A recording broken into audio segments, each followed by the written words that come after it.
Subscribe করুন চিরকুট infinity চ্যানেলকে আর তার পাশে থাকা বেল বাটন অবশ্যই করে ক্লিক করুন আমার ভিডিও সবার ফার্স্টে পাওয়ার জন্য। ইরাবতী চুপ কথা সিরিয়ালে আমরা দেখতেই পাচ্ছি যে 31st নাইট সেলিব্রেট করছে বাড়ির সবাই, কিন্তু তারই মধ্যে আকাশ আর সিড দুজনেই প্ল্যান করেছে যে ইরাবতীকে তারা প্রপোজ করবে। কিন্তু আকাশ একরকম ঠিক করেছে, সিড আরেক রকম ঠিক করেছে। তারই মধ্যে বাড়ির আশেপাশের যেসব প্রতিবেশীরা ছিল, বিশেষ প্রতিবেশী বাবলুদা, তো বাবলুদাও ইনভাইটেড আছে। সেখানে আছে ঝিলির 3-4টে বান্ধবী এবং উপস্থিত আছে ঝিলি শ্বশুর বাড়ির 2-1 জন এবং তিস্তারা এবং বাড়ির সবাই মিলে একটা ভালো রকমের একটা গেট টুগেদার পার্টি করছে। এবং সেই পার্টির মধ্যেই একটাই থিম, সেটা হচ্ছে যে আকাশ ইরাকে এবার বলবে যে আমি তোমাকে ভালোবাসি। তো যাই হোক, এরই মাঝখানে ব্রত ভাবছে যে যেভাবে হোক চোখের আড়াল করে ইরাকে থ্যাংক ইউ বলতে হবে, তার কারণ হচ্ছে ইরা আমাকে এতগুলো টাকা দিয়ে সাহায্য করেছে। এদিকে ঝিলি তো ভেবেছিল যে ওয়েস্টার্ন ড্রেস পরে এসে পার্টিতে সেলিব্রেট করবে এবং তাক লাগিয়ে দেবে, কিন্তু সেটা আর হয়নি। তার শাশুড়ি মা বৌমা করতে করতে তাকে শাড়ি পরিয়ে দিয়েছে এবং যাতে সেই শাড়ি খুলে সে ওয়েস্টার্ন ড্রেস না পরতে পারে সেই জন্য উনি ওখানেও হাজির হয়ে গেছেন, যাতে করে ঝিলাম কোনো রকমে শাড়ি চেঞ্জ না করতে পারে। তো যাই হোক, এত কিছুর মধ্যে দিয়েও আনন্দ চলছে। এত আনন্দের মাঝখানেও সিড আকাশকে উস্কে চলেছে এবং বলছে যে সবার ফার্স্ট নাকি ইরাবতীকে সেই আই লাভ ইউটা বলবে। অ্যাকচুয়ালি সিডের এরকম কোনো উদ্দেশ্য নেই। সিড মনে মনে ভালোবাসে হয়তো ইরাবতীকে, কিন্তু সে চায় আকাশ আর ইরাবতী একসাথেই থাক, কারণ কানাঘুষো খবর কিন্তু এরকমটাই বলছে।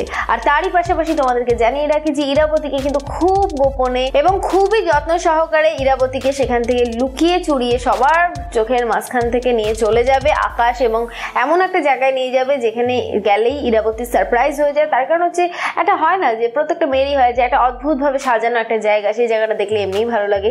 তো যাই হোক, সেই 31st নাইটের রাত্রেই কিন্তু নিয়ে চলে যাবে আকাশ, তাও ওই যে বললাম খুব গোপনে এবং যত্ন সহকারে। তো যাই হোক, আকাশের বাবা তো ব্যাপারটা বুঝতে পারবে। এদিকে অভিক চিন্তায় পাগল হয়ে যাবে। তার কারণ হচ্ছে অভিক ভাবছে যে তার দাদা কি আদৌ বলে উঠতে পারবে ইরাকে যে আমি তোমাকে ভালোবাসি।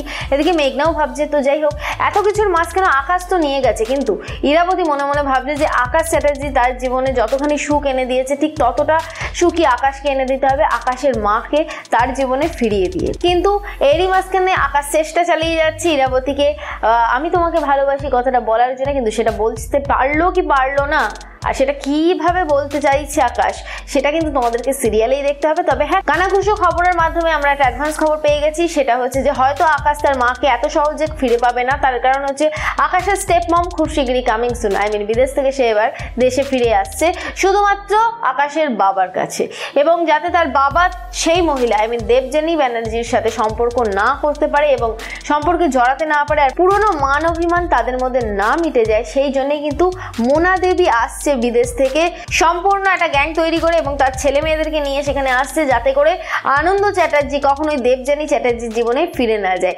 এখন দেখার পালা ইরাবতী কি করে এই মোনা দেবীকে সরিয়ে দেবযানী দেবীকে নিয়ে আসে সবার মাঝখানে। তো যাই হোক বন্ধুরা, অবশ্যই করে দেখো সিরিয়াল ইরাবতীর চুপ কথা স্টার জলসা এইচডিতে ঠিক সন্ধ্যে 7টার সময়। যারা যারা মিস করছো, আমি তো আছি, আমার কাছে যা যা আপডেট থাকবে সব আপডেট তুলে ধরবো তোমাদের সামনে। আমার এই ভিডিওটা যদি ভালো লেগে থাকে, অ্যাডভান্স খবরটা পেয়ে যদি তোমাদের ভালো লেগে থাকে, তাহলে অবশ্যই করে লাইক করো। যদি কিছু বলতে চাও তাহলে কমেন্ট করো, পারলে শেয়ার করে সবাইকে জানতে সাহায্য করো। আর যেটা করবে সেটা হচ্ছে বাংলা সিরিয়ালের অ্যাডভান্স খবর পেতে অবশ্যই করে সাবস্ক্রাইব করো চিরকুট ইনফিনিটি চ্যানেলকে, আর তার পাশে থাকা বেল বাটন অবশ্যই করে ক্লিক করো আমার ভিডিও সবার ফার্স্টে পাওয়ার জন্য। আমি যাই গিয়ে একটা সিরিয়ালের খবর নিয়ে এসি, ততক্ষণের জন্যই টাটা।